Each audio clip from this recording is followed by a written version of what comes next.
چہرے پر خوشی کے آثار نظر آئے تو ہم سمجھتے ہیں سنی صحیح العقیدہ ہے، اور اگر کڑنے لگے، جلنے لگے، پہلو بدلنے لگے تو ہم سمجھتے ہیں کہ وہ رجل من اہل البدع۔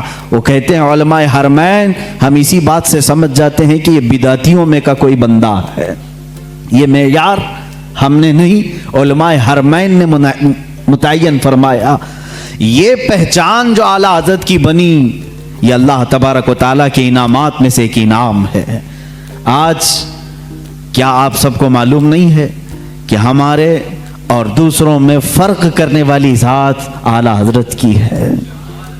اللہ تبارک و تعالیٰ نے انہیں بنایا، لوگوں کی کیا مجال ہے کس کو کیا بنائیں گے۔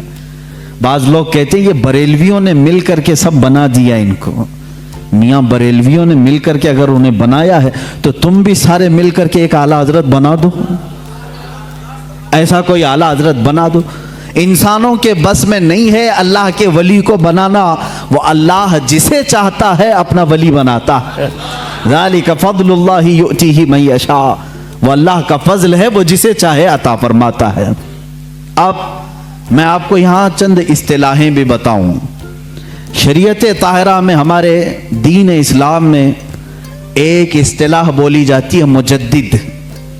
مجدد دین کو صحیح طریقے سے اپنے زمانے میں پیش کرنے والا۔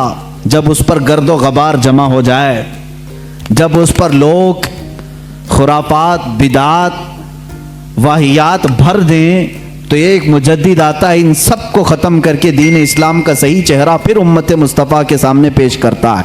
اسے مجدد کہتے ہیں۔ یہ مجدد کا لفظ بھی ملا ہے ہمیں حدیث رسول سے۔ اللہ کے حبیب صلی اللہ تعالیٰ علیہ وسلم نے ارشاد فرمایا، سنن ابو داؤد کی حدیث ہے، ان اللہ یبعث لہذه الامة رأس كل 100 سنة من یجدد لها دینها۔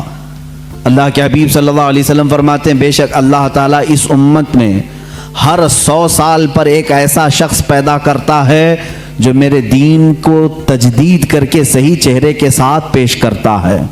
ہر صدی میں، ہر 100 سال میں ایک ایسی شخصیت پیدا ہوتی ہے جو دین کا صحیح چہرہ امت کے سامنے پیش کرتی ہے۔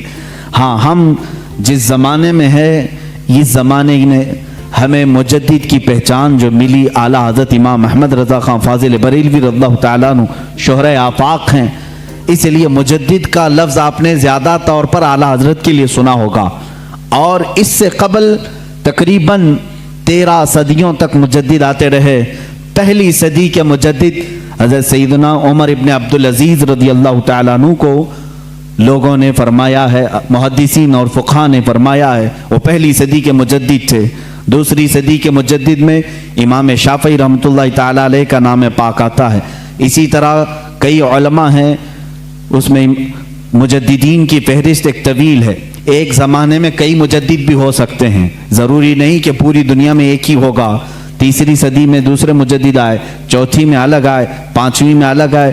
امام غزالی رحمۃ اللہ تعالیٰ علیہ یہ بھی مجددین میں ہیں۔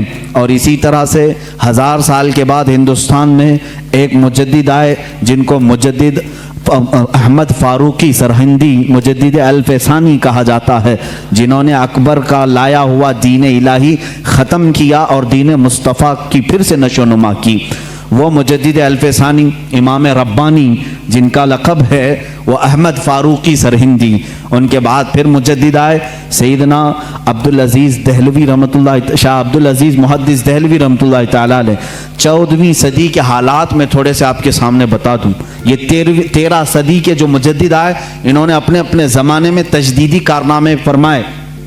ان کے زمانے میں جو چیلنجز تھے ان کا مقابلہ انہوں نے کیا۔ امت مصطفیٰ پر، دین مصطفیٰ پر آنے والی ساری بلاؤں کو انہوں نے دور کیا۔ جس انداز سے بھی طوفان کھڑے ہوتے، مجدد اپنے ذات کے ساتھ، اپنے قلم کے ساتھ، اپنی زبان کے ساتھ جہاد کرتا اور شریعت طاہرہ کا دفاع کرتا۔ 14ویں صدی کے حالات ایسے تھے میرے عزیزوں۔ ہندوستان کے حالات میں اگر آپ کو بتاؤں، یہاں کے پس منظر کو آپ کو پہلے سمجھنا ہوگا، پھر اعلیٰ حضرت کی ذات آپ کو سمجھ میں آئے گی۔ اللہ کے حبیب صلی اللہ تعالیٰ علیہ وسلم کے وارث اور حضور اکرم صلی اللہ علیہ وسلم کے نائب یہ علماء امت نے کس طرح کی قربانیاں دی۔ ہندوستان کے حالات ایسے تھے، ایسٹ انڈیا کمپنی کے نام سے انگریز اپنے قدم جما رہے تھے، اور انگریز جب یہاں پر پھیلنا شروع ہوئے، پہلے انہوں نے بنگال کو اپنے قابو میں کیا، پھر اس کے بعد گوا میں، ادھر ادھر علاقوں میں اپنی کمپنی کے نام سے شروع کیا، بمبئی کو قبضے میں لیا۔ یہ وہ دور تھا جب یہاں پر مغل سلطنت آخری سانسیں لے رہی تھی۔ بہادر شاہ ظفر جس کے آخری حکمراں رہے ہیں، یہ کمزوری کے ایام تھے، مغل سلطنت کی علالت کا دور تھا، اور انگریزوں نے اس کمزوری کا فائدہ اٹھا کر کے ہندوستان میں اپنے قدم جمائے۔ جانتے ہیں اس وقت پورے ہند میں، ابھی ہندوستان کی تقسیم نہیں ہوئی تھی، یہ بنگلہ دیش بھی ہندوستان کا حصہ تھا، یہ پاکستان بھی ہندوستان کا حصہ تھا، افغانستان کے بھی کئی علاقے ہندوستان کے حصے میں آتے تھے، بڑا ہند تھا اس زمانے میں۔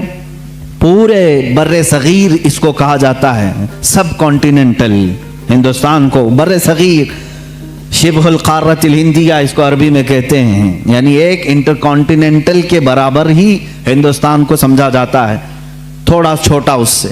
اتنے پورے علاقے میں پورے مسلمانوں کا عقیدہ ایک ہی تھا، وہ اہل سنت و جماعت، یا اگر کچھ تھے تو رافضی اور شیعہ تھے تھوڑے سے، لیکن پورے بر صغیر میں مسلمان صرف اہل سنت و جماعت تھے۔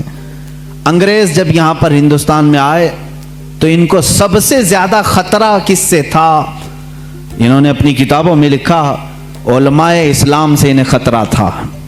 علماء اسلام ان کے خلاف کھڑے ہو سکتے تھے، اور ظاہر سی بات ہے اس وقت ابھی ترکی کی خلافت عثمانیہ بھی موجود تھی، اور ہندوستان میں مغل سلطنت تھی۔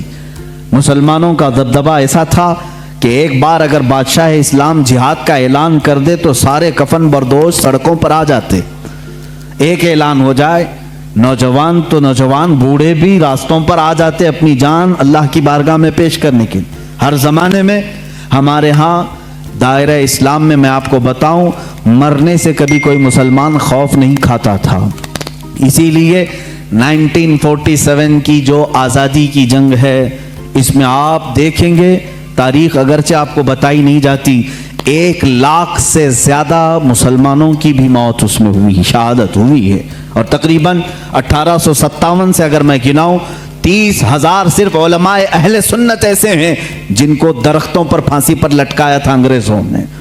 یہ ہماری قربانیاں ہیں، اور انگریز یہ اچھی طرح سے جانتا ہے، جس کو اقبال نے کہا، یہ فاقہ کش موت سے ڈرتا نہیں ذرا، روح محمدی اس کے بدن سے نکال دو، عرب کو دے کر کے عجم کے تخیلات، اسلام کو حجاز و یمن سے نکال دو۔ انگریز یہی سوچتا ہے کہ یہ فاقہ کش موت سے ڈرتا نہیں، اس کے جسم سے روح محمدی نکال دو، عشق مصطفیٰ نکال دو۔